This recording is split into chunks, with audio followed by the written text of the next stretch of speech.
Welcome to Dorman Products self-coating ignition cylinder installation video for Chrysler vehicles.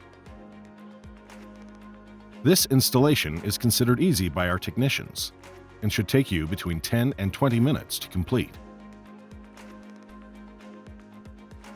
As a safety precaution, make sure to disconnect your battery before beginning. For your first step, remove cover from adjustment lever on the left side of steering column. Next, locate and remove the screws located on the underside of the steering column.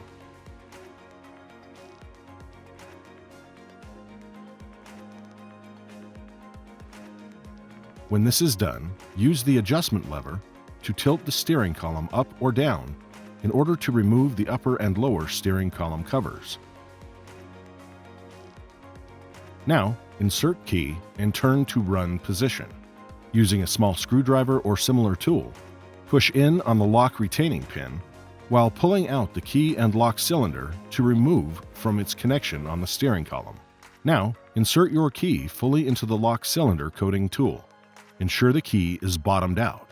It may be helpful to tap or pat the cylinder with the key to be certain everything is in place. When ready, swiftly turn the key in the cylinder clockwise one rotation. Ratcheting is normal and will occur during this step. Next, turn the key counterclockwise until the key and cylinder release from tool.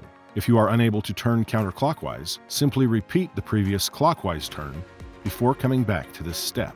After these steps are completed, the key and cylinder should release from the orange housing.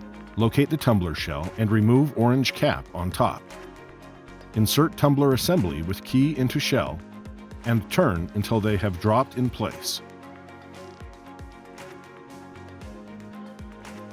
To complete the lock installation, turn the key in the cylinder to the run position. The lock retaining pin will be able to depress. Now, insert the lock assembly into position on the steering column. Rotate the key in lock cylinder to ensure it operates correctly in all positions. Finally, replace all covers and reattach battery to complete installation.